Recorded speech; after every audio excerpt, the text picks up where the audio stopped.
So the prerequisite to access Google Slides is to have a Gmail account. There are 4 different ways through which you can access Google Slides.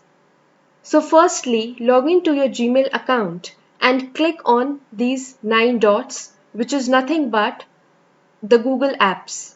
As soon as you click on this, it gives you a drop down and here you can see Slides. Click on Slides. So this is the first way through which you can access Google Slides. The second and the third methods is via Google Drive. So again, go for Google Apps and click on Google Drive. Here you can see that there is a new button. Click on this new button. This gives you a drop-down list from where you can choose the option of Google Slides. Under Google Slides, either you can click on blank presentation or you can select templates from the gallery which is provided by Google. So this was the second method to access Google Slides.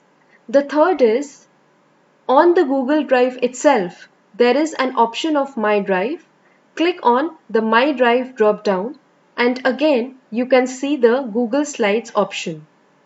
From here again you can either go in for a blank presentation or you can select from a template which is available inside the Google Slides gallery.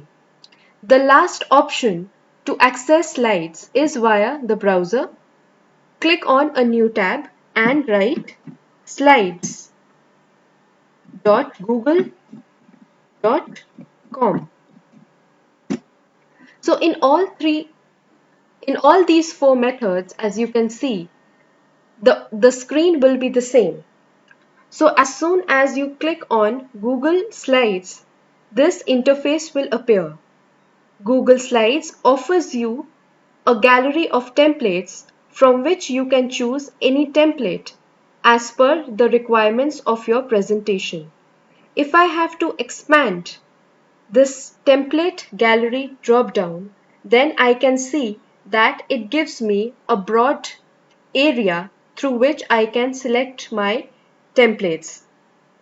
So under Google Slides gallery, there are options related to work, through education, through personal and various other templates which are available.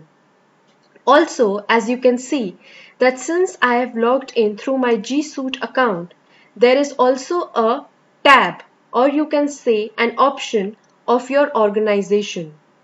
So once you click on this organization, you can also submit templates as per your own requirements and submit this to all your organization members for them to use.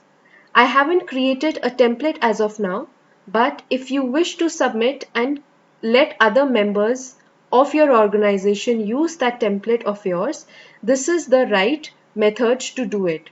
So submitting this template will enable the organization members to use that template and incorporate the same in their presentations. So this was it for this session. In the next video, we will discuss how to create a presentation, how to insert a background image and a text box, and understand the Explore option.